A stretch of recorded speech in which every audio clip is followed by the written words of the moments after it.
আমার এই পাশ দিয়ে টরন্টো শহরের একটা গুরুত্বপূর্ণ ভবনকে দেখতে পাওয়া যাচ্ছে। এই ভবনটার নাম হচ্ছে অন্টারিও লেজিসলেটিভ বিল্ডিং। যে ভবনটার ভেতরে অন্টারিওর লেজিসলেটিভ অ্যাসেম্বলি আছে, তার পাশাপাশি অন্টারিওর যিনি গভর্নর জেনারেল হয়ে থাকেন তার একটা ভাইস রিগাল সুইট আছে এটার ভেতরে।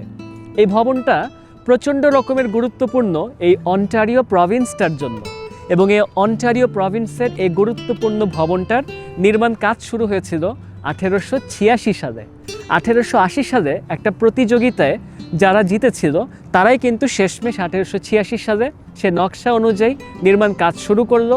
পরবর্তীতে 1893 সালের ভিতরে এটাকে খুলে দেওয়া হয়েছিল, কিন্তু পরিপূর্ণভাবে একমাত্র কাজ শেষ হয়েছে 1909 সালে। শহরের গুরুত্বপূর্ণ একটা প্রাণকেন্দ্র, যেখানে আমার অন্য একটা পাশের দিকে তাকালে শহরের যে স্কাইলাইন আছে, এত জমকালো ভবনগুলোকে দেখতে পাওয়া যাচ্ছে। তার ঠিক মুখোমুখি ইউনিভার্সিটি অফ টরন্টোর যেটা আদি ক্যাম্পাস ছিল, সে সকল গ্রাউন্ডের ওপরে এই লেজিসলেটিভ অ্যাসেম্বলি ভবনটাকে দাঁড় করানো হয়েছিল।